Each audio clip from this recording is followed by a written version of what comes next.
انہوں نے کہا معافی کے لیے انہوں نے قرآن کی ایک آیت کا ترجمہ بتایا, قرآن کی ایک آیت سنائی اور کہا کہ اگر معافی کوئی دل سے مانگے گا تو اسے معاف کر دیا جائے گا. فرشتے جنہوں نے حکم مانا اللہ کا اور آدم کو سجدہ کیا, اور جس نے معافی نہیں مانگی, جو اڑا رہا, وہ پھر شیطان بنا.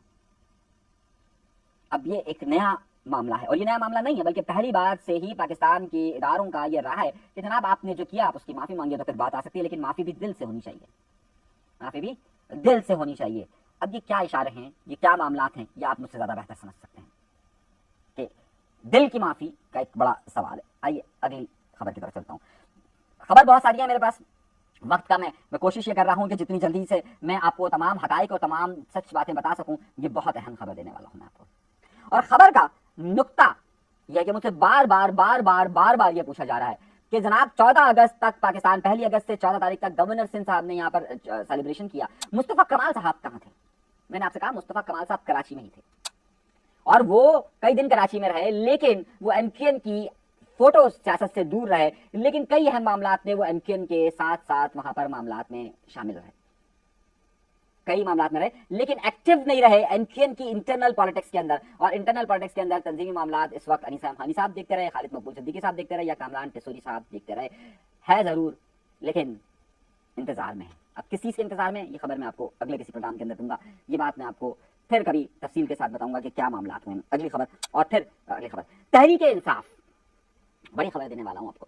تحریک انصاف کیا کرنے جا رہی ہے کراچی شہر کے حوالے سے؟ ایک بڑی اہم بات ہوئی کہ کراچی شہر کے حوالے سے تحریک انصاف اپنی تنظیم سازی کے حوالے سے اس وقت جب ایک بڑی جگہ پر فیصلہ ہوا ان اگست کے دنوں کے اندر کہ تحریک انصاف کی کراچی کی سیاست کو اب کیا کیا جائے, ان کے صدر, سیکرٹری جنرل, ان سب کے عہدوں کو کیا تبدیل کیا جائے, کیا تحریک انصاف اس وقت کراچی کے اندر اپنے ماحول کو اس طریقے سے پیدا نہیں کر پا رہی ہے. تو وہاں پر چند لوگوں نے حلیم عادل شیخ کی حمایت کی, کچھ نے ان کی مخالفت کی, لیکن نتیجہ یہ نکلا ہے کہ اس وقت تحریک انصاف کی سیاست, سندھ کی سیاست کو فی الحال ایسے ہی رہنے دیا جائے. زیادہ فوکس ان کا یہ تھا کہ کے پی کے اور پنجاب کے معاملات کو دیکھا جائے, سندھ کی تحریک انصاف کو اس وقت بالکل بھی نہ چھیڑا جائے.